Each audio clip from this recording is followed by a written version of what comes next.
6. Letting go. Before I began to think about what awaits my older patients, people very much like Lou Sanders and the others, I'd never ventured beyond my surgical office to follow them into their lives. But once I'd seen the transformation of elder care underway, I was struck by the simple insight on which it rested, and by its profound implications for medicine, including what happens in my own office. And the insight was that as people's capacities wane, whether through age or ill health, making their lives better often requires curbing our purely medical imperatives, resisting the urge to fiddle and fix and control. It was not hard to see how important this idea could be for the patients I encountered in my daily practice, people facing mortal circumstances at every phase of life. But it posed a difficult question. When should we try to fix, and when should we not? Sarah Thomas Monopoli was just 34 and pregnant with her first child when the doctors at my hospital learned that she was going to die. It started with a cough and a pain in her back. Then a chest X-ray showed that her left lung had collapsed and her chest was filled with fluid. A sample of the fluid was drawn off with a long needle and sent for testing. Instead of an infection, as everyone had expected, it was lung cancer, and it had already spread to the lining of her chest. Her pregnancy was 39 weeks along, and the obstetrician who had ordered the test broke the news to her as she sat with her husband and her parents. The obstetrician didn't get into the prognosis. She would bring in an oncologist for that. But Sarah was stunned. Her mother, who had lost her best friend to lung cancer, began crying. The doctors wanted to start treatment right away, and that meant inducing labor to get the baby out. For the moment, though, Sarah and her husband Rich sat by themselves on a quiet terrace off the labor floor. It was a warm Monday in June. She took Rich's hands, and they tried to absorb what they had heard. She had never smoked or lived with anyone who had. She exercised. She ate well. The diagnosis was bewildering. "This is going to be okay," Rich told her. "We're going to work through this. It's going to be hard, yes, but we'll figure it out. We can find the right treatment." For the moment, however, they had a baby to think about. So Sarah and I looked at each other, Rich recalled, and we said, "We don't have cancer on Tuesday. It's a cancer-free day. We're having a baby. It's exciting, and we're going to enjoy our baby." On Tuesday at 8:55 p.m., Vivian Monopoli, 7 pounds 9 ounces, was born. She had wavy brown hair, like her mom, and she was in perfect health. The next day, Sarah underwent blood tests and body scans. Paul Marceau, an oncologist, met with her and her family to discuss the findings. He explained that she had a non-small cell lung cancer that had started in her left lung. Nothing she had done had brought the disease on. More than 15% of lung cancers, more than people realize, occur in non-smokers. Hers was advanced, having metastasized to multiple lymph nodes in her chest and its lining. The cancer was inoperable. But there were chemotherapy options, notably a drug called erlotinib, which targets a gene mutation commonly found in lung cancers of female non-smokers. 85% of them respond to the drug, and as Marceau said, some of these responses can be long-term. Words like respond and long-term provide a reassuring gloss on a dire reality. There is no cure for lung cancer at this stage. Even with chemotherapy, the median survival is about a year. But it seemed harsh and pointless for him to confront Sarah and Rich with that fact now. Vivian was in a bassinet by the bed. They were working hard to be optimistic. As Sarah and Rich later told the social worker who was sent to see them, they did not want to focus on survival statistics. They wanted to focus on aggressively managing this diagnosis. So, Sarah started on the erlotinib, which produced an itchy, acne-like facial rash and numbing tiredness. She also underwent a needle drainage of the fluid around her lung, but the fluid kept coming back, and the painful procedure had to be repeated again and again. So a thoracic surgeon was called in to place a small permanent tube in her chest, which she could drain, by turning a stopcock whenever fluid accumulated and interfered with her breathing. 3 weeks after her childbirth, she was readmitted to the hospital with severe shortness of breath from a pulmonary embolism, a blood clot in an artery to the lungs, which is dangerous but not uncommon in cancer patients. She was started on a blood thinner. Then, test results showed that her tumor cells did not have the mutation that erlotinib targets. When Marco told Sarah that the drug wasn't going to work, she had an almost violent physical reaction to the news, bolting to the bathroom in mid-discussion with a sudden bout of diarrhea.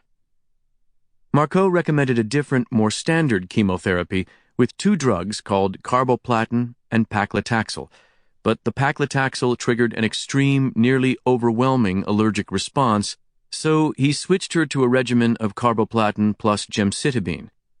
Response rates, he said, were still very good for patients on this therapy. She spent the remainder of the summer at home with Vivian and her husband and her parents, who had moved in to help. She loved being a mother. Between chemotherapy cycles, she began trying to get her life back. Then, in October, a CT scan showed that the tumor deposits in her left chest and in her lymph nodes had grown substantially. The chemotherapy had failed. She was switched to a drug called pemetrexed. Studies had shown that it could produce markedly longer survival in some patients. In reality, only a small percentage of patients gained very much. On average, the drug extended survival by only 2 months, from 11 to 13 months, and that was in patients who, unlike Sarah, had responded to first-line chemotherapy. She worked hard to take the setbacks and side effects in stride. She was upbeat by nature, and she managed to maintain her optimism. Little by little, however, she grew sicker, increasingly exhausted and short of breath. In a matter of months, it was as if she'd aged decades. By November, she didn't have the wind to walk the length of the hallway from the parking garage to Marco's office. Rich had to push her in a wheelchair. A few days before Thanksgiving, she had another CT scan, which showed that the pemetrexed, her 3rd drug regimen, wasn't working either. The lung cancer had spread from the left chest to the right, to the liver, to the lining of her abdomen, and to her spine. Time was running out. This is the moment in Sarah's story that poses our difficult question, one for everyone living in our era of modern medicine. What do we want Sarah and her doctors to do now? Or to put it another way, if you were the one who had metastatic cancer, or, for that matter, any similarly advanced and incurable condition, what would you want your doctors to do? The issue has gotten attention in recent years for reasons of expense. The soaring cost of healthcare has become the greatest threat to the long-term solvency of most advanced nations, and the incurable account for a lot of it. In the United States, 25% of all Medicare spending is for the 5% of patients who are in their final year of life, and most of that money goes for care in their last couple of months that is of little apparent benefit. The United States is often thought to be unusual in this regard, but it doesn't appear to be. Data from elsewhere are more limited, but where they are available, for instance from countries like the Netherlands and Switzerland, the results are similar. Spending on a disease like cancer tends to follow a particular pattern. There are high initial costs as the cancer is treated, and then if all goes well, these costs taper off. A 2011 study, for instance, found that medical spending for a breast cancer patient in the first year of diagnosis averaged an estimated $28,000, the vast majority of it for the initial diagnostic testing, surgery, and, where necessary, radiation and chemotherapy. Costs fell after that to about $2,000 a year. For a patient whose cancer proves fatal, though, the cost curve is U-shaped, rising toward the end, to an average of $94,000 during the last year of life with a metastatic breast cancer. Our medical system is excellent at trying to stave off death with $12,000 a month chemotherapy, $4,000 a day intensive care, $7,000 an hour surgery. But ultimately death comes, and few are good at knowing when to stop. While seeing a patient in an intensive care unit at my hospital, I stopped to talk with the critical care physician on duty, someone I'd known since college. "I'm running a warehouse for the dying," she said bleakly. Of the 10 patients in her unit, she said, only 2 were likely to leave the hospital for any length of time. More typical was an almost 80-year-old woman at the end of her life with irreversible congestive heart failure who was in the ICU for the second time in 3 weeks, drugged to oblivion and tubed in most natural orifices as well as a few artificial ones. Or the 70-year-old with a cancer that had metastasized to her lungs and bone and a fungal pneumonia that arises only in the final phase of the illness. She had chosen to forego treatment, but her oncologist pushed her to change her mind, and she was put on a ventilator and antibiotics.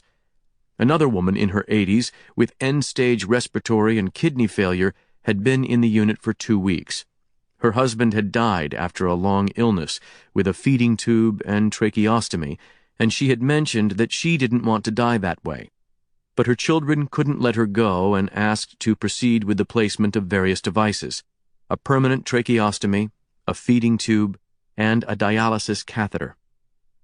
So now she just lay there, tethered to her pumps, drifting in and out of consciousness.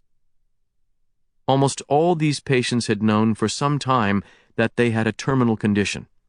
Yet they, along with their families and doctors, were unprepared for the final stage. We are having more conversation now about what patients want for the end of their life by far than they have had in all their lives to this point, my friend said. The problem is that it's way too late. In 2008, the National Coping with Cancer Project published a study showing that terminally ill cancer patients who were put on a mechanical ventilator, given electrical defibrillation or chest compressions, or admitted near death to intensive care had a substantially worse quality of life in their last week than those who received no such interventions. And 6 months after their death, their caregivers were 3 times as likely to suffer major depression. Spending one's final days in an ICU because of terminal illness is for most people a kind of failure. You lie attached to a ventilator, your every organ shutting down, your mind teetering on delirium and permanently beyond realizing that you will never leave this borrowed fluorescent place. The end comes with no chance for you to have said goodbye or "it's okay" or "I'm sorry" or "I love you." People with serious illness have priorities besides simply prolonging their lives.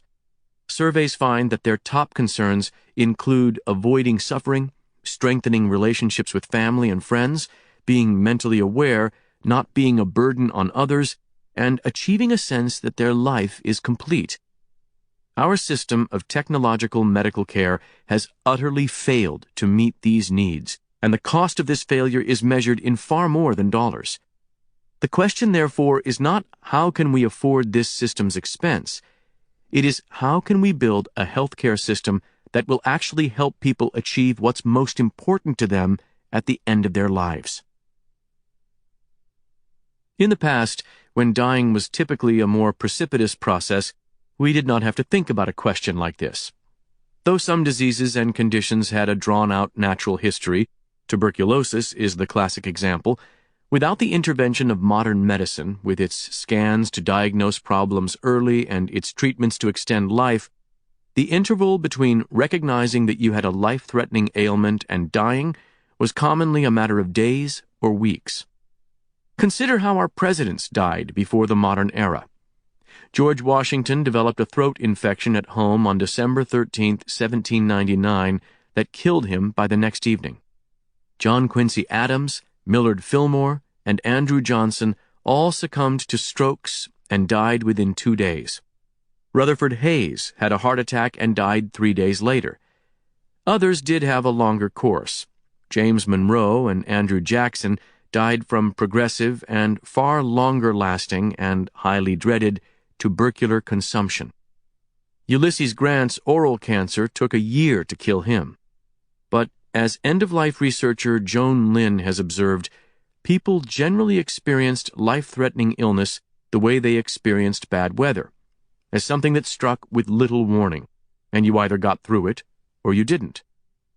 Dying used to be accompanied by a prescribed set of customs. Guides to ars moriendi, the art of dying, were extraordinarily popular. A medieval version published in Latin in 1415 was reprinted in more than 100 editions across Europe. People believed death should be accepted stoically, without fear or self-pity or hope for anything more than the forgiveness of God. Reaffirming one's faith, repenting one's sins, and letting go of one's worldly possessions and desires were crucial, and the guides provided families with prayers and questions for the dying in order to put them in the right frame of mind during their final hours. Last words came to hold a particular place of reverence. These days, swift, catastrophic illness is the exception. For most people, death comes only after long medical struggle with an ultimately unstoppable condition: advanced cancer, dementia, Parkinson's disease, progressive organ failure, most commonly the heart, followed in frequency by lungs, kidneys, liver, or else just the accumulating debilities of very old age. In all such cases, death is certain, but the timing isn't. So everyone struggles with this uncertainty, with how and when to accept that the battle is lost. As for last words, they hardly seem to exist anymore. Technology can sustain our organs until we are well past the point of awareness and coherence. Besides, how do you attend to the thoughts and concerns of the dying when medicine has made it almost impossible to be sure who the dying even are? Is someone with terminal cancer, dementia, or incurable heart failure dying exactly? I was once the surgeon for a woman in her 60s who had severe chest and abdominal pain from a bowel obstruction that had ruptured her colon, caused her to have a heart attack, and put her into septic shock and kidney failure. I performed an emergency operation to remove the damaged length of colon and give her a colostomy. A cardiologist stented open her coronary arteries. We put her on dialysis, a ventilator, and intravenous feeding, and she stabilized. After a couple of weeks, though, it was clear that she was not going to get much better. The septic shock had left her with heart and respiratory failure, as well as dry gangrene of her foot, which would have to be amputated. She had a large open abdominal wound with leaking bowel contents, which would require weeks of twice-a-day dressing changes and cleansing in order to heal. She would not be able to eat. She would need a tracheostomy. Her kidneys were gone, and she would have to spend 3 days a week on a dialysis machine for the rest of her life. She was unmarried and without children, so I sat with her sisters in the ICU's family room to talk about whether we should proceed with the amputation and the tracheostomy. "Is she dying?" one of the sisters asked me. I didn't know how to answer the question. I wasn't even sure what the word dying meant anymore. In the past few decades, medical science has rendered obsolete centuries of experience, tradition, and language about our mortality, and created a new difficulty for mankind: how to die. One spring Friday morning, I went on patient rounds with Sarah Creed, a nurse with the hospice service that my hospital system operated. I didn't know much about hospice. I knew that it specialized in providing comfort care for the terminally ill, sometimes in special facilities, though nowadays usually at home. I knew that in order for a patient of mine to be eligible, I had to write a note certifying that he or she had a life expectancy of less than 6 months. I also knew few patients who had chosen it, except in their very last few days, because they had to sign a form indicating that they understood their disease was terminal and that they were giving up on medical care that aimed to stop it. The picture I had of hospice was of a morphine drip. It was not of this brown-haired and blue-eyed former ICU nurse with a stethoscope knocking on Lee Cox's door on a quiet morning in Boston's Mattapan neighborhood. "Hi, Lee," Creed said when she entered the house. "Hi, Sarah," Cox said. She was 72 years old. She'd had several years of declining health due to congestive heart failure from a heart attack and pulmonary fibrosis, a progressive and irreversible lung disease. Doctors tried slowing the disease with steroids, but they didn't work. She had cycled in and out of the hospital, each time in worse shape. Ultimately, she accepted hospice care and moved in with her niece for support. She was dependent on oxygen and unable to do the most ordinary tasks. Just answering the door with her 30-foot length of oxygen tubing trailing after her had left her winded. She stood resting for a moment, her lips pursed and her chest heaving. Creed took Cox's arm gently as we walked to the kitchen to sit down, asking her how she had been doing. Then she asked a series of questions, targeting issues that tend to arise in patients with terminal illness. Did Cox have pain? How was her appetite, thirst, sleeping? Any trouble with confusion, anxiety, or restlessness? Had her shortness of breath grown worse? Was there chest pain or heart palpitations? Abdominal discomfort? Trouble with constipation or urination or walking? She did have some new troubles. When she walked from the bedroom to the bathroom, she said, it now took at least 5 minutes to catch her breath, and that frightened her. She was also getting chest pain. Creed pulled a blood pressure cuff from her medical bag. Cox's blood pressure was acceptable, but her heart rate was high. Creed listened to her heart, which had a normal rhythm, and to her lungs, hearing the fine crackles of her pulmonary fibrosis, but also a new wheeze. Her ankles were swollen with fluid, and when Creed asked for her pill box, she saw that Cox was out of her heart medication. She asked to see Cox's oxygen equipment. The liquid oxygen cylinder at the foot of her neatly made bed was filled and working properly. The nebulizer equipment for her inhaler treatments, however, was broken. Given the lack of heart medication and inhaler treatments, it was no wonder that she had worsened. Creed called Cox's pharmacy. They said that her refills had been waiting all along. So Creed contacted Cox's niece to pick up the medicine when she came home from work. She also called the nebulizer supplier for same-day emergency service. She then chatted with Cox in the kitchen for a few minutes. Cox's spirits were low. Creed took her hand. Everything was going to be all right, she said. She reminded her about the good days she'd had, the previous weekend, for example, when she'd been able to go out with her portable oxygen cylinder to shop with her niece and get her hair colored. I asked Cox about her earlier life. She had made radios in a Boston factory. She and her husband had had 2 children and several grandchildren. When I asked her why she had chosen hospice care, she looked downcast. The lung doctor and heart doctor said they couldn't help me anymore, she said. Creed glared at me.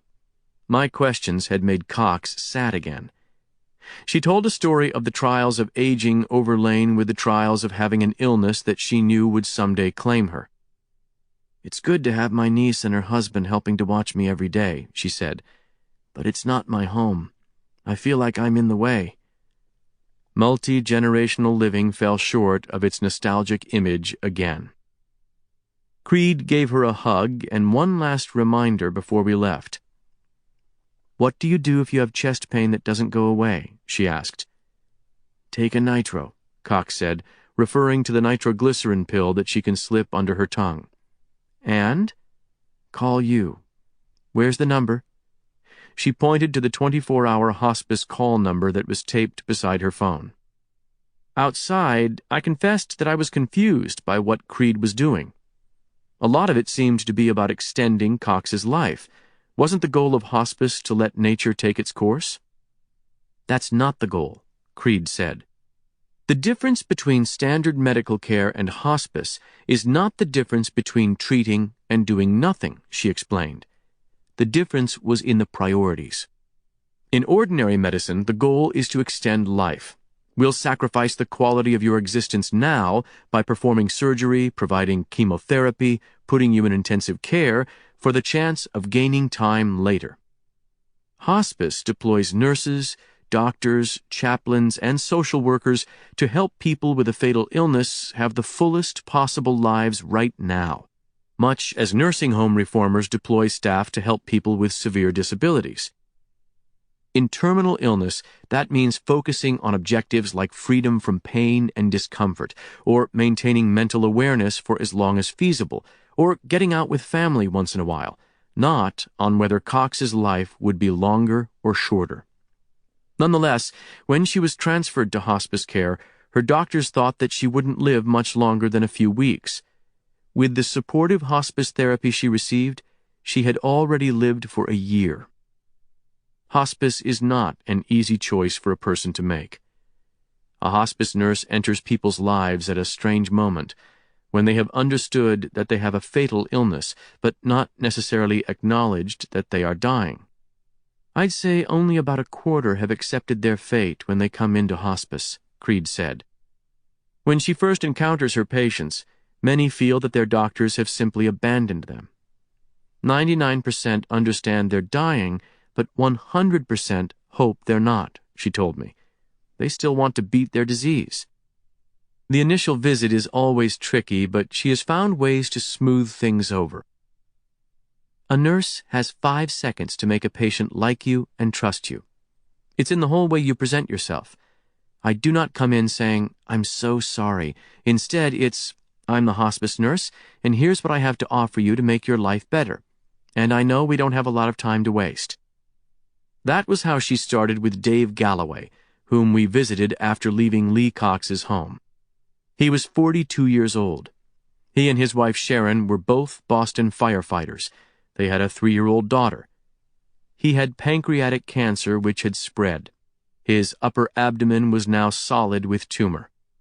During the past few months, the pain had often become unbearable, and he was admitted to the hospital several times for pain crises. At his most recent admission about a week earlier, it was found that the tumor had perforated his intestine. There wasn't even a temporary fix for this problem. The medical team started him on intravenous nutrition and offered him a choice between going to the intensive care unit and going home with hospice. He chose to go home. "I wish we'd gotten involved sooner," Creed told me. When she and the hospice's supervising doctor, Joanne Novak, evaluated Galloway upon his arrival at home, he appeared to have only a few days left. His eyes were hollow. His breathing was labored. Fluid swelled his entire lower body to the point that his skin blistered and wept. He was almost delirious with abdominal pain. They got to work. They set up a pain pump with a button that let him dispense higher doses of narcotic than he had been allowed. They arranged for an electric hospital bed so that he could sleep with his back raised. They also taught Sharon how to keep Dave clean, protect his skin from breakdown, and handle the crises to come. Creed told me that part of her job is to take the measure of a patient's family, and Sharon struck her as unusually capable. She was determined to take care of her husband to the end, and perhaps because she was a firefighter, she had the resilience and the competence to do so. She did not want to hire a private duty nurse.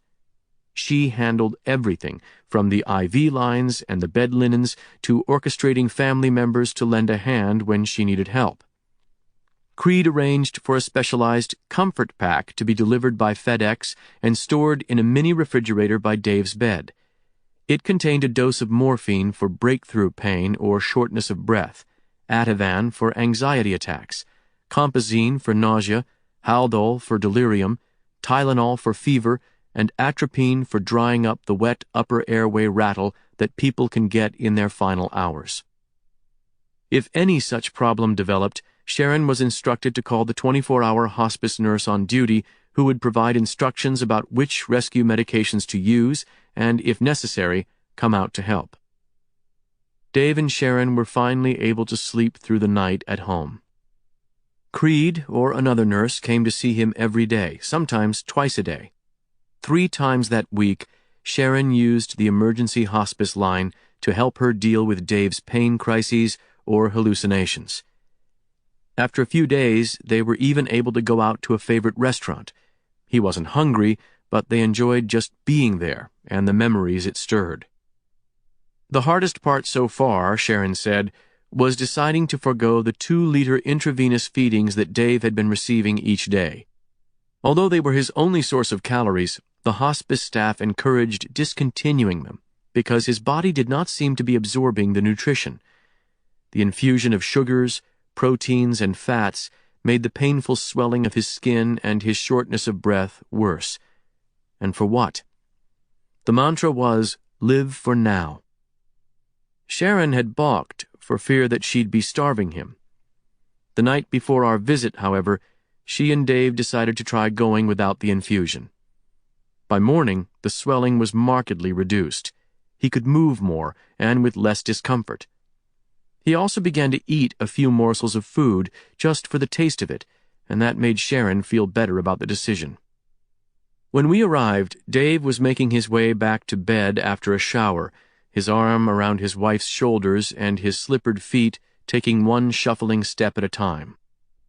"There's nothing he likes better than a long, hot shower," Sharon said. "He'd live in the shower if he could." Dave sat on the edge of his bed in fresh pajamas, catching his breath, and Creed spoke to him as his daughter Ashley ran in and out of the room in her beaded pigtails, depositing stuffed animals in her dad's lap. "How's your pain on a scale of 1 to 10? Creed asked. "A 6, he said. "Did you hit the pump?" He didn't answer for a moment. "I'm reluctant," he admitted. "Why?" Creed asked. "It feels like defeat," he said. "Defeat?" "I don't want to become a drug addict," he explained. "I don't want to need this." Creed got down on her knees in front of him. "Dave, I don't know anyone who can manage this kind of pain without the medication," she said. "It's not defeat. You've got a beautiful wife and daughter, and you're not going to be able to enjoy them with the pain." "You're right about that," he said, looking at Ashley as she gave him a little horse. And he pressed the button. Dave Galloway died 1 week later, at home, at peace, and surrounded by family. A week after that, Lee Cox died too.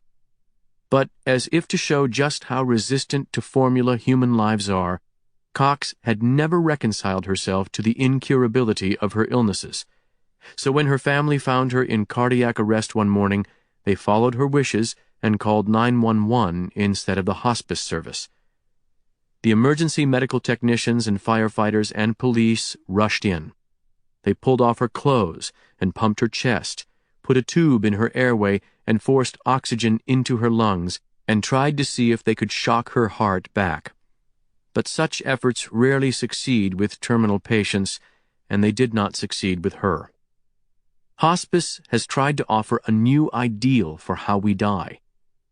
Although not everyone has embraced its rituals, those who have are helping to negotiate an ars moriendi for our age. But doing so represents a struggle, not only against suffering, but also against the seemingly unstoppable momentum of medical treatment. Just before Thanksgiving, Sarah Monopoli, her husband Rich, and her mother Dawn Thomas met with Dr. Marcoux to discuss the options she had left. By this point, Sarah had undergone 3 rounds of chemotherapy with limited, if any, effect. Perhaps Marcoux could have discussed what she most wanted as death neared and how best to achieve those wishes. But the signal he got from Sarah and her family was that they wished to talk only about the next treatment options. They did not want to talk about dying. Later, after her death, I spoke to Sarah's husband and her parents. Sarah knew that her disease was incurable, they pointed out. The week after she was given the diagnosis and delivered her baby, she spelled out her wishes for Vivian's upbringing after she was gone. On several occasions, she told her family that she did not want to die in the hospital. She wanted to spend her final moments peacefully at home. But the prospect that those moments might be coming soon, that there might be no way to slow the disease, was not something she or I wanted to discuss, her mother said. Her father Gary and her twin sister Emily still held out hope for a cure. The doctors simply weren't looking hard enough, they felt. "I just couldn't believe there wasn't something," Gary said. For Rich, the experience of Sarah's illness had been disorienting. "We had a baby. We were young. And this was so shocking and so odd. We never discussed stopping treatment." Marco took the measure of the room. With almost 2 decades of experience treating lung cancer, he had been through many of these conversations. He has a calm, reassuring air and a native Minnesotan's tendency to avoid confrontation or over-intimacy. He tries to be scientific about decisions. "I know that the vast majority of my patients are going to die of their disease," he told me. "The data show that after failure of second-line chemotherapy, lung cancer patients rarely get any added survival time from further treatments and often suffer significant side effects. But he, too, has his hopes." He told them that, at some point, supportive care was an option for them to think about. But, he went on, there were also experimental therapies. He told them about several that were under trial. The most promising was a Pfizer drug that targeted one of the mutations found in her cancer's cells. Sarah and her family instantly pinned their hopes on it. The drug was so new that it didn't even have a name, just a number, PF0231006, and this made it all the more enticing. There were a few hovering issues, including the fact that the scientists didn't yet know the safe dose. The drug was only in a Phase 1 trial, that is, a trial designed to determine the toxicity of a range of doses, not whether the drug worked. Furthermore, a test of the drug against her cancer cells in a petri dish showed no effect. But Marco thought that these were not decisive obstacles, just negatives.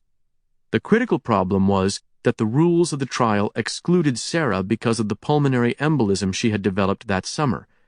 To enroll, she would need to wait 2 months in order to get far enough past the episode. In the meantime, he suggested trying another conventional chemotherapy called vinorelbine. Sarah began the treatment the Monday after Thanksgiving. It's worth pausing to consider what had just happened. Step by step, Sarah ended up on a 4th round of chemotherapy, one with a minuscule likelihood of altering the course of her disease and a great likelihood of causing debilitating side effects. An opportunity to prepare for the inevitable was foregone, and it all happened because of an assuredly normal circumstance: a patient and family unready to confront the reality of her disease. I asked Marco what he hopes to accomplish for terminal lung cancer patients when they first come to see him. "I'm thinking, can I get them a pretty good year or 2 out of this?" he said. "Those are my expectations. For me, the long tail for a patient like her is 3 to 4 years. But this is not what people want to hear. They're thinking 10 to 20 years. You hear that time and time again, and I'd be the same way if I were in their shoes." You'd think doctors would be well equipped to navigate the shoals here, but at least 2 things get in the way. First, our own views may be unrealistic. A study led by the sociologist Nicholas Christakis asked the doctors of almost 500 terminally ill patients to estimate how long they thought their patient would survive, and then followed the patients. 63% of doctors overestimated their patient's survival time. Just 17% underestimated it. The average estimate was 530% too high, and the better the doctors knew their patients, the more likely they were to err. Second, we often avoid voicing even these sentiments. Studies find that although doctors usually tell patients when a cancer is not curable, most are reluctant to give a specific prognosis, even when pressed. More than 40% of oncologists admit to offering treatments that they believe are unlikely to work.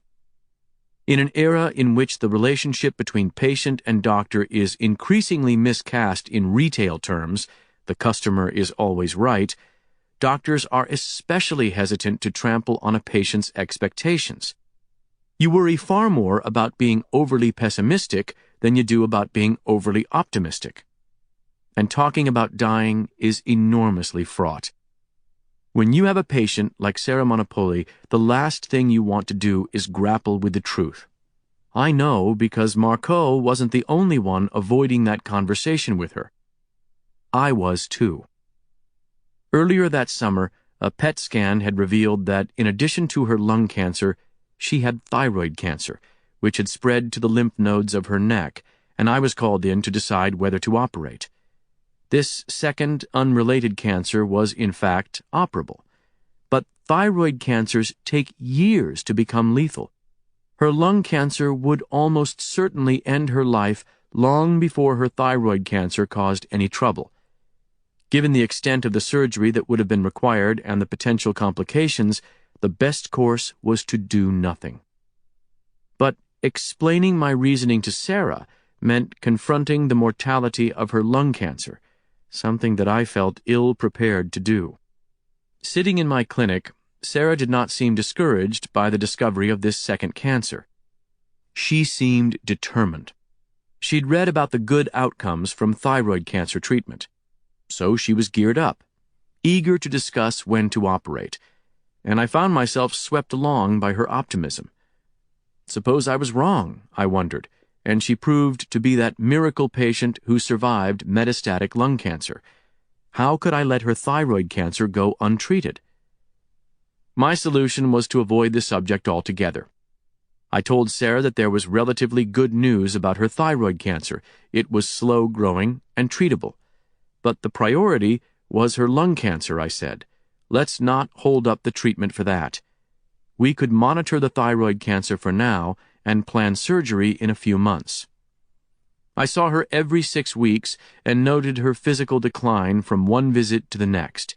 Yet even in a wheelchair, Sarah would always arrive smiling, makeup on and bangs bobby-pinned out of her eyes.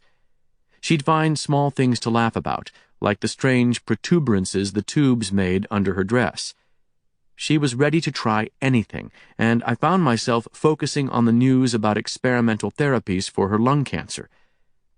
After one of her chemotherapies seemed to shrink the thyroid cancer slightly, I even raised with her the possibility that an experimental therapy could work against both her cancers, which was sheer fantasy.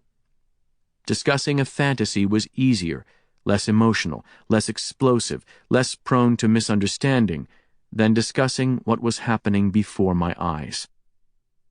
Between the lung cancer and the chemo, Sarah became steadily sicker.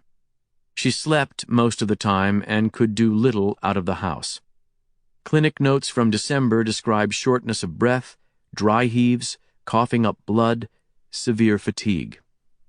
In addition to the drainage tubes in her chest, she required needle drainage procedures in her abdomen every week or two to relieve the severe pressure from the liters of fluid that the cancer was producing there. A CT scan in December showed that the lung cancer was spreading through her spine, liver, and lungs. When we met in January, she could move only slowly and uncomfortably. Her lower body had become so swollen that her skin was taut. She couldn't speak more than a sentence without pausing for breath. By the first week of February, she needed oxygen at home to breathe. Enough time had elapsed since her pulmonary embolism, however, that she could start on Pfizer's experimental drug. She just needed one more set of scans for clearance. These revealed that the cancer had spread to her brain, with at least 9 metastatic growths up to half an inch in size scattered across both hemispheres. The experimental drug was not designed to cross the blood-brain barrier. PF 0231006 was not going to work. And still, Sarah, her family, and her medical team remained in battle mode. Within 24 hours, Sarah was brought in to see a radiation oncologist for whole brain radiation to try to reduce the metastases.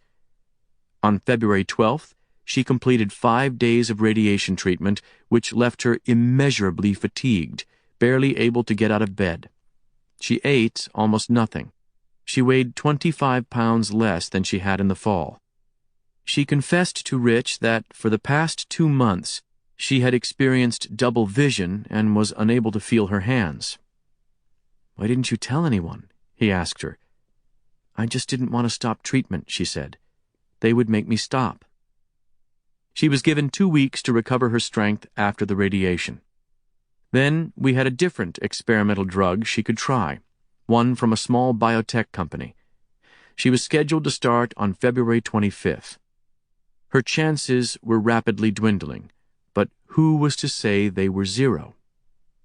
In 1985, the paleontologist and writer Stephen Jay Gould published an extraordinary essay entitled "The Median Isn't the Message," after he had been given a diagnosis 3 years earlier of abdominal mesothelioma, a rare and lethal cancer usually associated with asbestos exposure. He went to a medical library when he got the diagnosis and pulled out the latest scientific articles on the disease. The literature couldn't have been more brutally clear. Mesothelioma is incurable with a median survival of only 8 months after discovery, he wrote. The news was devastating. But then he began looking at the graphs of the patient's survival curves. Gould was a naturalist and more inclined to notice the variation around the curve's middle point than the middle point itself. What the naturalist saw was remarkable variation. The patients were not clustered around the median survival, but instead fanned out in both directions. Moreover, the curve was skewed to the right, with a long tail, however slender, of patients who lived many years longer than the 8-month median. This is where he found solace. He could imagine himself surviving far out along that long tail. And survive he did. Following surgery and experimental chemotherapy, he lived 20 more years before dying in 2002 at the age of 60 from a lung cancer unrelated to his original disease. It has become, in my view, a bit too trendy to regard the acceptance of death as something tantamount to intrinsic dignity, he wrote in his 1985 essay. Of course, I agree with the preacher of Ecclesiastes that there is a time to love and a time to die, and when my skein runs out, I hope to face the end calmly and in my own way. For most situations, however, I prefer the more martial view that death is the ultimate enemy, and I find nothing reproachable in those who rage mightily against the dying of the light. I think of Gould and his essay every time I have a patient with a terminal illness. There is almost always a long tail of possibility, however thin. What's wrong with looking for it? Nothing, it seems to me, unless it means we have failed to prepare for the outcome that's vastly more probable. The trouble is that we've built our medical system and culture around the long tail. We've created a multi-trillion-dollar edifice for dispensing the medical equivalent of lottery tickets, and have only the rudiments of a system to prepare patients for the near certainty that those tickets will not win.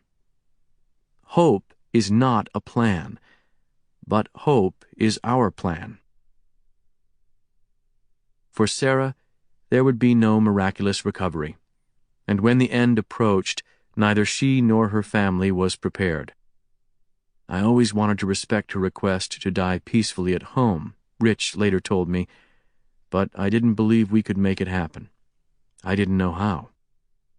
On the morning of Friday, February 22nd, 3 days before she was to start her new round of chemo, Rich awoke to find his wife sitting upright beside him, pitched forward on her arms, eyes wide, struggling for air. She was gray, breathing fast, her body heaving with each open-mouthed gasp. She looked as if she were drowning. He tried turning up the oxygen in her nasal tubing, but she got no better. "I can't do this," she said, pausing between each word. "I'm scared." He had no emergency kit in the refrigerator, no hospice nurse to call. And how was he to know whether this new development was fixable? "We'll go to the hospital," he told her. When he asked if they should drive, she shook her head, so he called 911 and told her mother Dawn, who was in the next room, what was going on. A few minutes later, firemen swarmed up the stairs to her bedroom, sirens wailing outside. As they lifted Sarah into the ambulance on a stretcher, Dawn came out in tears. "We're going to get a hold of this," Rich told her. This was just another trip to the hospital, he said to himself. The doctors would figure out how to fix her. At the hospital, Sarah was diagnosed with pneumonia. That troubled the family because they thought they'd done everything to keep infection at bay. They'd washed hands scrupulously, limited visits by people with young children, even limited Sarah's time with baby Vivian if she showed the slightest sign of a runny nose. But Sarah's immune system and her ability to clear her lung secretions had been steadily weakened by the rounds of radiation and chemotherapy, as well as by the cancer. In another way, the diagnosis of pneumonia was reassuring because it was just an infection. It could be treated. The medical team started Sarah on intravenous antibiotics and high-flow oxygen through a mask. The family gathered at her bedside, hoping for the antibiotics to work. The problem could be reversible, they told one another. But that night and the next morning, her breathing only grew more labored. "I can't think of a single funny thing to say," Emily told Sarah as their parents looked on. "Neither can I," Sarah murmured. Only later did the family realize that those were the last words they would ever hear from her. After that, she began to drift in and out of consciousness. The medical team had only one option left, to put her on a ventilator. Sarah was a fighter, right? And the next step for fighters is to escalate to intensive care. This is a modern tragedy replayed millions of times over. When there is no way of knowing exactly how long our skeins will run, and when we imagine ourselves to have much more time than we do, our every impulse is to fight, to die with chemo in our veins, or a tube in our throats, or fresh sutures in our flesh. The fact that we may be shortening or worsening the time we have left hardly seems to register. We imagine that we can wait until the doctors tell us that there is nothing more they can do. But rarely is there nothing more that doctors can do. They can give toxic drugs of unknown efficacy, operate to try to remove part of the tumor, put in a feeding tube if a person can't eat. There's always something. We want these choices, but that doesn't mean we are eager to make the choices ourselves. Instead, most often, we make no choice at all. We fall back on the default, and the default is do something, fix something. Is there any way out of this? There's a school of thought that says the problem is the absence of market forces. If terminal patients, rather than insurance companies or the government, had to pay the added costs for the treatments they chose instead of hospice, they would take the trade-offs into account more. Terminal cancer patients wouldn't pay $80,000 for drugs, and end-stage heart failure patients wouldn't pay $50,000 for defibrillators offering at best a few months extra survival. But this argument ignores an important factor. The people who opt for these treatments aren't thinking a few added months. They're thinking years. They're thinking they're getting at least that lottery ticket's chance that their disease might not even be a problem anymore. Moreover, if there's anything we want to buy in the free market or obtain from our government taxes, it is assurance that when we find ourselves in need of these options, we won't have to worry about the costs. This is why the R word, rationing, remains such a potent charge. There is broad unease with the circumstances we found ourselves in, but fear of discussing the specifics. For the only seeming alternative to a market solution is outright rationing. Death panels, as some have charged. In the 1990s, insurance companies attempted to challenge the treatment decisions of doctors and patients in cases of terminal illness, but the attempts backfired, and one case in particular pretty much put an end to the strategy. The case of Nelline Fox. Fox was from Temecula, California, and was diagnosed with metastatic breast cancer in 1991 when she was 38 years old. Surgery and conventional chemotherapy failed, and the cancer spread to her bone marrow. The disease was terminal. Doctors at the University of Southern California offered her a radical but seemingly promising new treatment, high-dose chemotherapy with bone marrow transplantation. To Fox, it was her one chance of cure. Her insurer, HealthNet, denied her request for coverage of the costs, arguing that it was an experimental treatment whose benefits were unproven and that it was therefore excluded under the terms of her policy. The insurer pressed her to get a second opinion from an independent medical center. Fox refused. Who were they to tell her to get another opinion? Her life was at stake. Raising $212,000 through charitable donations, she paid the costs of therapy herself. But it was delayed. She died 8 months after the treatment. Her husband sued HealthNet for bad faith, breach of contract, intentional infliction of emotional damage, and punitive damages, and won. The jury awarded her estate $89 million. The HMO executives were branded killers. 10 states enacted laws requiring insurers to pay for bone marrow transplantation for breast cancer. Never mind that HealthNet was right. Research ultimately showed the treatment to have no benefit for breast cancer patients and to actually worsen their lives. But the jury verdict shook the American insurance industry. Raising questions about doctors' and patients' treatment decisions in terminal illness was judged political suicide. In 2004, executives at another insurance company, Aetna, decided to try a different approach. Instead of reducing aggressive treatment options for their terminally ill policyholders, they decided to try increasing hospice options. Aetna had noted that only a minority of patients ever halted efforts at curative treatment and enrolled in hospice. Even when they did, it was usually not until the very end. So the company decided to experiment. Policyholders with a life expectancy of less than a year were allowed to receive hospice services without having to forgo other treatments. A patient like Sarah Monopoli could continue to try chemotherapy and radiation and go to the hospital when she wished, but she could also have a hospice team at home focusing on what she needed for the best possible life now and for that morning when she might wake up unable to breathe. A 2-year study of this concurrent care program found that enrolled patients were much more likely to use hospice. The figure leaped from 26% to 70%. That was no surprise, since they weren't forced to give up anything. The surprising results was that they did give up things. They visited the emergency room half as often as the control patients did. Their use of hospitals and ICUs dropped by more than 2/3.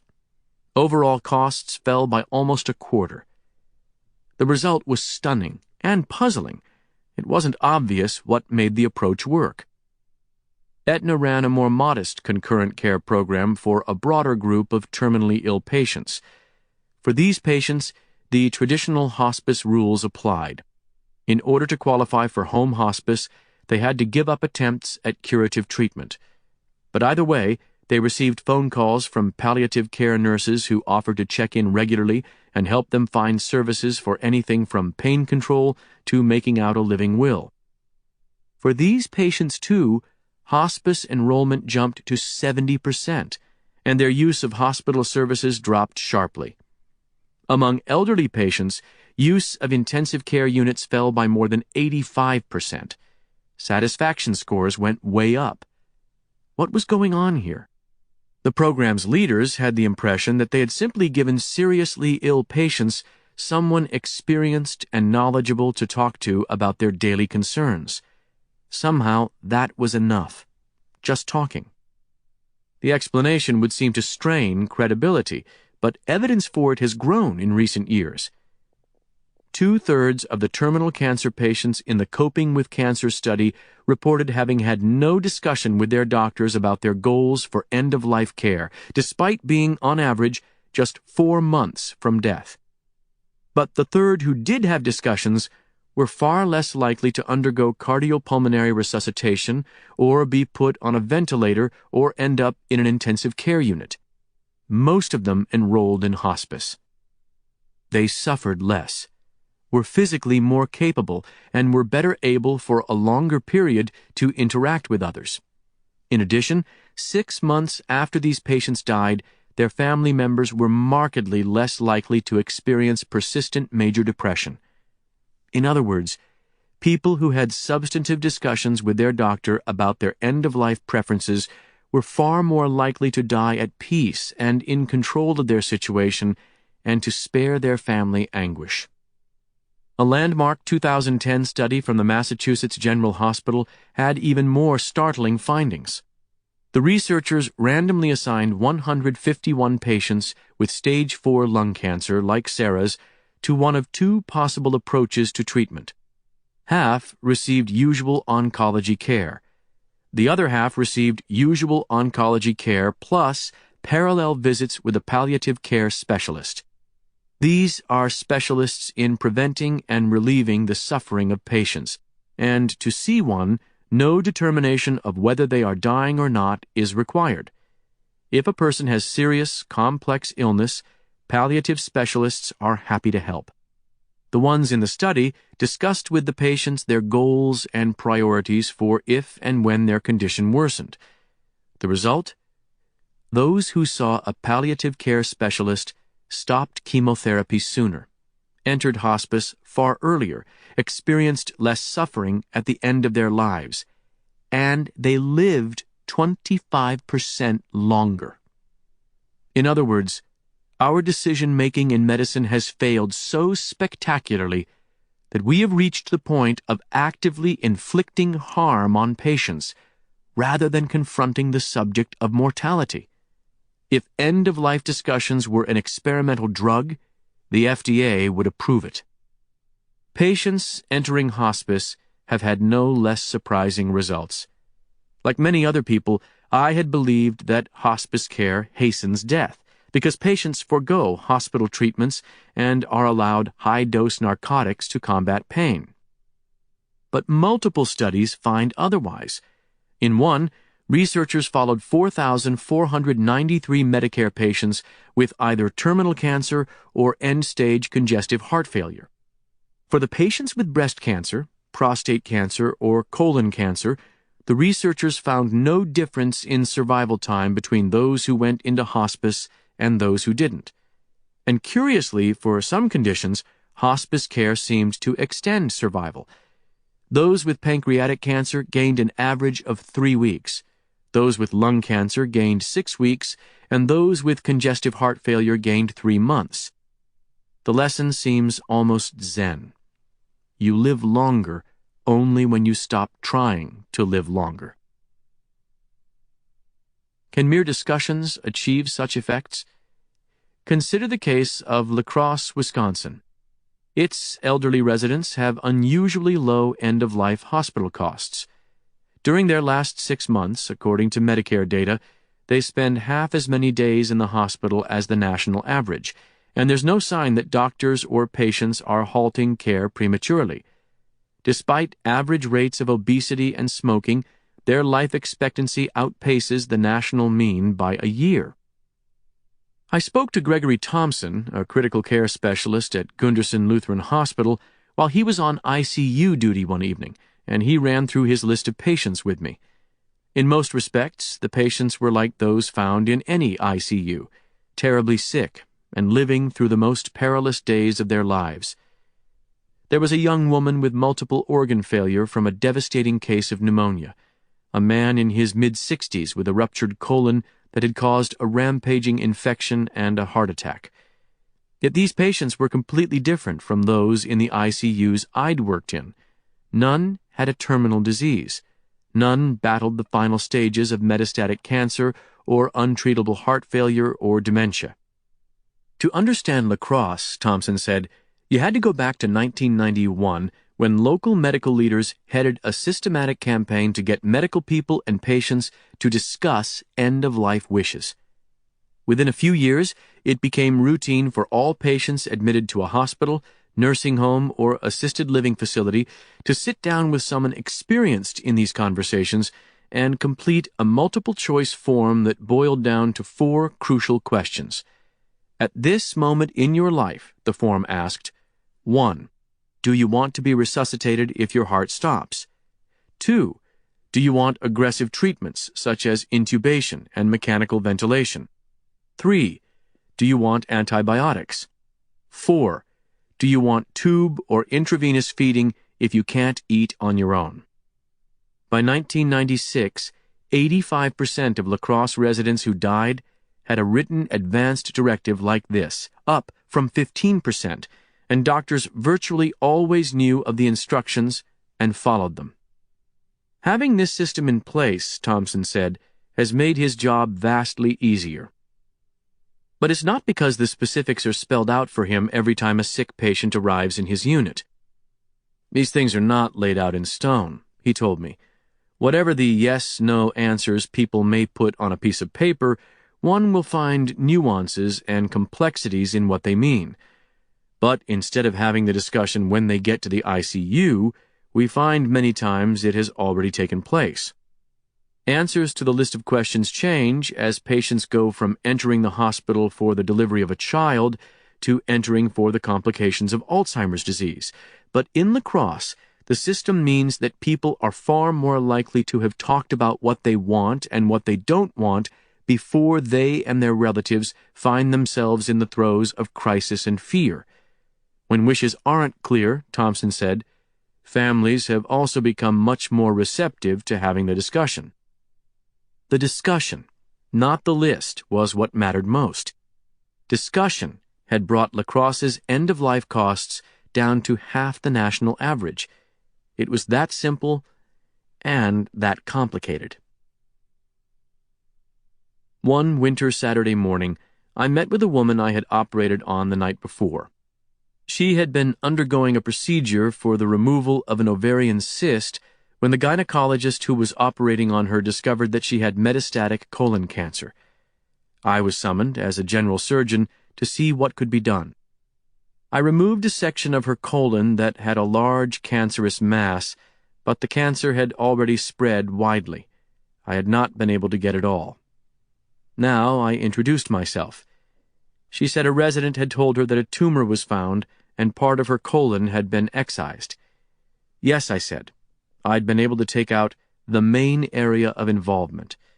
I explained how much bowel was removed, what the recovery would be like, everything except how much cancer there was.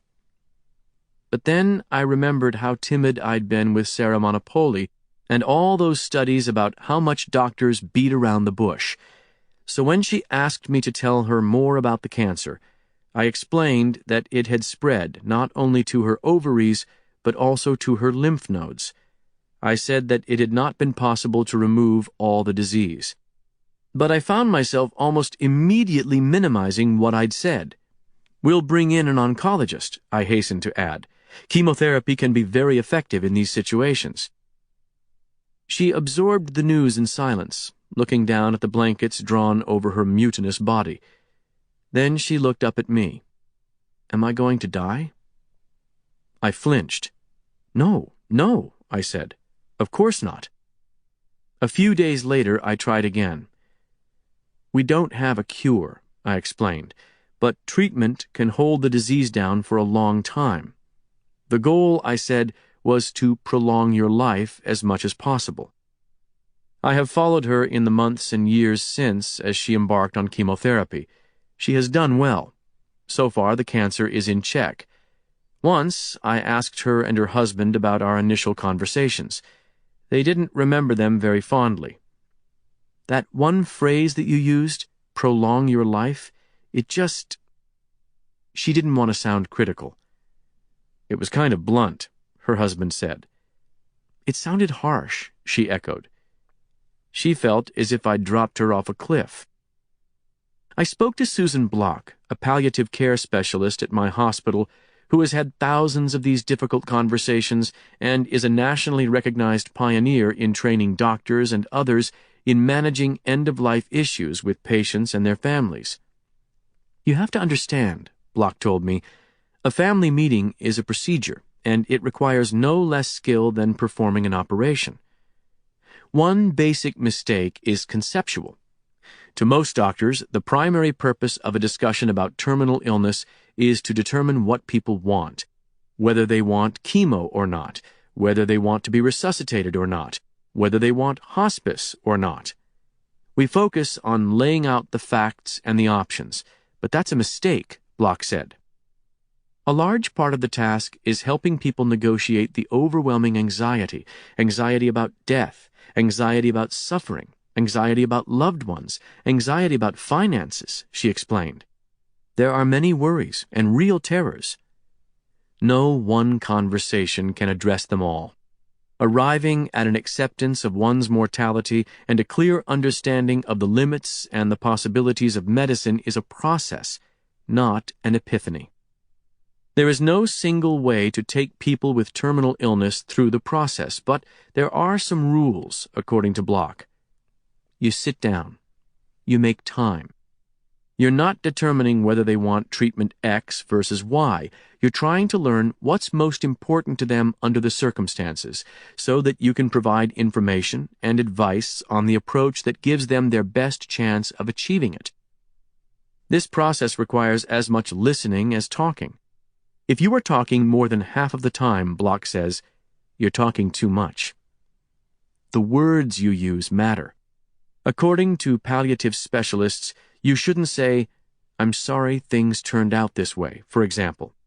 It can sound like you're distancing yourself. You should say, "I wish things were different." You don't ask, "What do you want when you are dying?" You ask, "If time becomes short, what is most important to you?" Block has a list of questions that she aims to cover with sick patients in the time before decisions have to be made. What do they understand their prognosis to be? What are their concerns about what lies ahead? What kinds of trade-offs are they willing to make? How do they want to spend their time if their health worsens? Who do they want to make decisions if they can't? A decade earlier, her 74-year-old father, Jack Block, a professor emeritus of psychology at the University of California at Berkeley, was admitted to a San Francisco hospital with symptoms from what proved to be a mass growing in the spinal cord of his neck. She flew out to see him. The neurosurgeon said that the procedure to remove the mass carried a 20% chance of leaving him quadriplegic, paralyzed from the neck down, but without it, he had a 100% chance of becoming quadriplegic. The evening before surgery, father and daughter chatted about friends and family, trying to keep their minds off what was to come, and then she left for the night. Halfway across the Bay Bridge, she recalled, "I realized, oh my God, I don't know what he really wants." He'd made her his healthcare proxy, but they had talked about such situations only superficially, so she turned the car around. Going back in was really uncomfortable, she said. It made no difference that she was an expert in end-of-life discussions. "I just felt awful having the conversation with my dad," but she went through her list. She told him, "I need to understand how much you're willing to go through to have a shot at being alive, and what level of being alive is tolerable to you." We had this quite agonizing conversation where he said, and this totally shocked me, "Well, if I'm able to eat chocolate ice cream and watch football on TV, then I'm willing to stay alive. I'm willing to go through a lot of pain if I have a shot at that." "I would never have expected him to say that," Block said. "I mean, he's a professor emeritus. He's never watched a football game in my conscious memory. The whole picture, it wasn't the guy I thought I knew." But the conversation proved critical, because after surgery, he developed bleeding in the spinal cord. The surgeons told her that in order to save his life, they would need to go back in. But the bleeding had already made him nearly quadriplegic, and he would remain severely disabled for many months and likely forever. What did she want to do? I had 3 minutes to make this decision, and I realized he had already made the decision. She asked the surgeons whether if her father survived, he would be able to eat chocolate ice cream and watch football on TV. Yes, they said. She gave the okay to take him back to the operating room. If I had not had that conversation with him, she told me, my instinct would have been to let him go at that moment because it just seemed so awful, and I would have beaten myself up. Did I let him go too soon?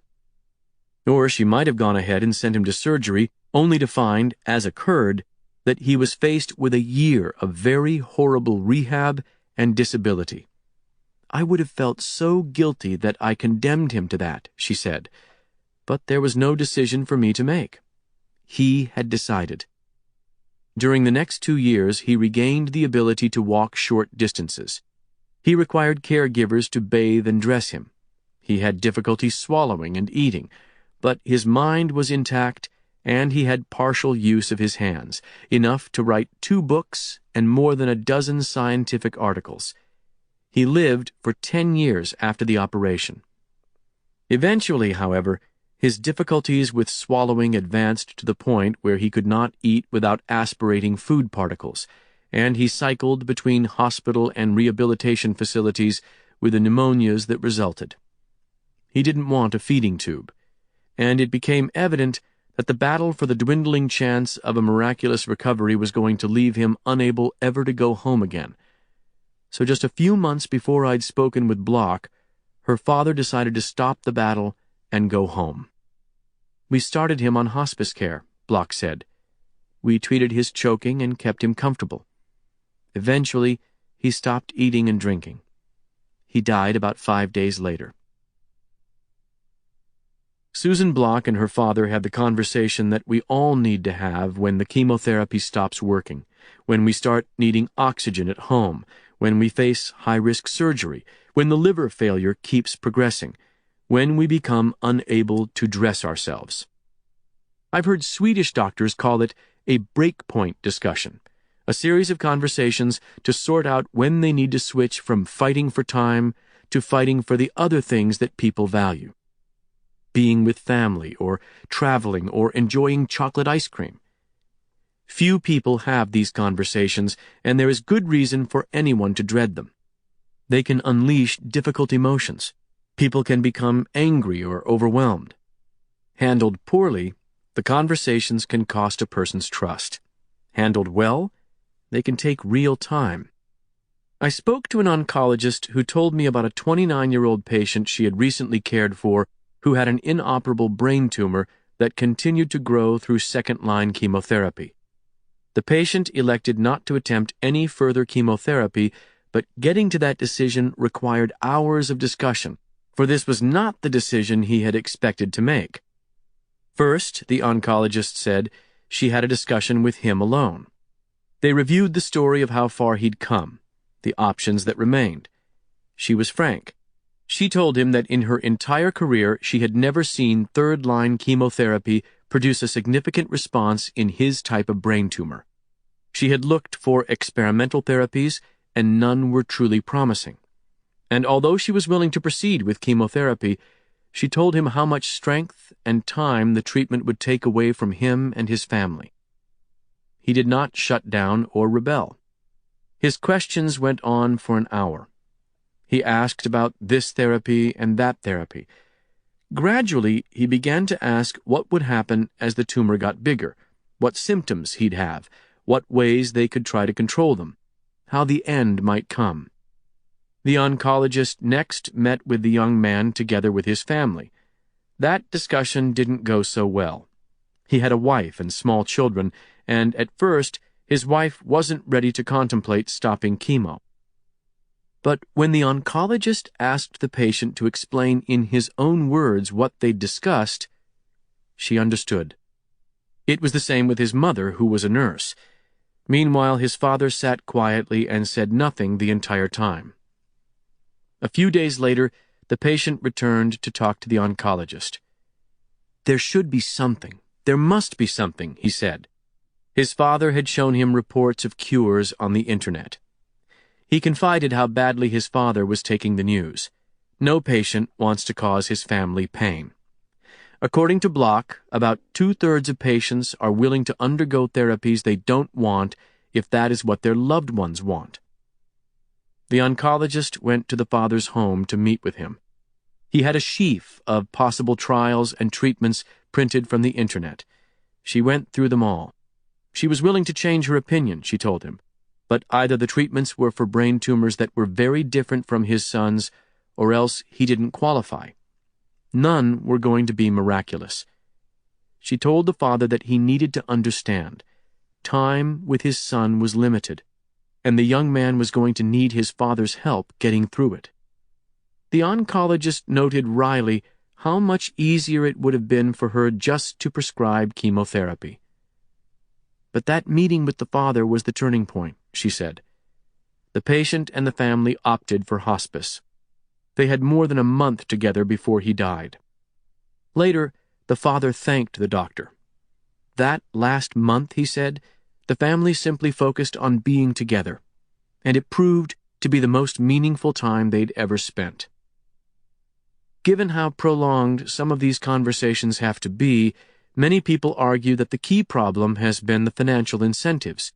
We pay doctors to give chemotherapy and to do surgery, but not to take the time required to sort out when to do so is unwise. This certainly is a factor, but the issue isn't merely a matter of financing. It arises from a still unresolved argument about what the function of medicine really is, what, in other words, we should and should not be paying for doctors to do. The simple view is that medicine exists to fight death and disease, and that is, of course, its most basic task. Death is the enemy. But the enemy has superior forces. Eventually, it wins. And in a war that you cannot win, you don't want a general who fights to the point of total annihilation. You don't want Custer. You want Robert E. Lee, someone who knows how to fight for territory that can be won and how to surrender it when it can't. Someone who understands that the damage is greatest if all you do is battle to the bitter end. More often these days, medicine seems to supply neither Custer's nor Lee's. We are increasingly the generals who march the soldiers onward, saying all the while, "You let me know when you want to stop." All-out treatment, we tell the incurably ill, is a train you can get off at any time. Just say when. But for most patients and their families, we are asking too much. They remain riven by doubt and fear and desperation. Some are deluded by a fantasy of what medical science can achieve. Our responsibility in medicine is to deal with human beings as they are. People die only once. They have no experience to draw on. They need doctors and nurses who are willing to have the hard discussions and say what they have seen, who will help people prepare for what is to come and escape a warehoused oblivion that few really want. Sarah Monopoli had had enough discussions to let her family and her oncologist know that she did not want hospitals or ICUs at the end, but not enough to have learned how to achieve her goal. From the moment she arrived in the emergency room that Friday morning in February, the train of events ran against a peaceful ending. There was one person who was disturbed by this, though, and who finally decided to intercede: Chuck Morris, her primary care physician. As her illness had progressed through the previous year, he had left the decision-making largely to Sarah, her family, and the oncology team. Still, he had seen her and her husband regularly and listened to their concerns. That desperate morning, Morris was the one person Rich called before getting into the ambulance. He headed to the emergency room and met Sarah and Rich when they arrived. Morris said that the pneumonia might be treatable, but he told Rich, "I'm worried this is it. I'm really worried about her." And he told him to let the family know that he said so. Upstairs in her hospital room, Morris talked with Sarah and Rich about the ways in which the cancer had been weakening her, making it hard for her body to fight off infection. Even if the antibiotics halted the infection, he said, he wanted them to remember that there was nothing that would stop the cancer. Sarah looked ghastly, Morris told me. She was so short of breath. It was uncomfortable to watch. I still remember the attending, the covering oncologist who admitted her for the pneumonia treatment.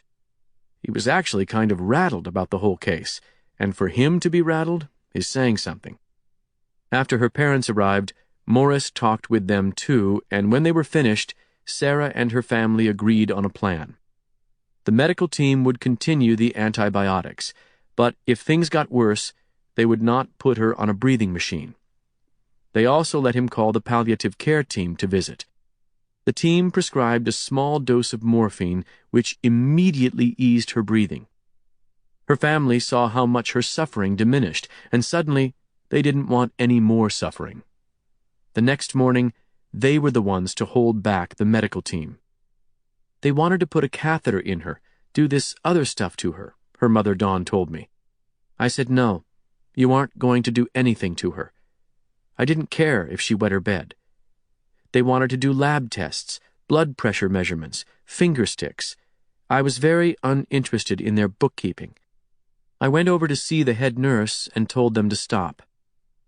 In the previous 3 months, almost nothing we'd done to Sarah, none of the scans or tests or radiation or extra rounds of chemotherapy had likely achieved anything except to make her worse. She may well have lived longer without any of it. At least she was spared at the very end. That day, Sarah fell into unconsciousness as her body continued to fail. Through the next night, Rich recalled, there was this awful groaning. There is no prettifying death. Whether it was with inhaling or exhaling, I don't remember, but it was horrible, horrible, horrible to listen to. Her father and her sister still thought she might rally.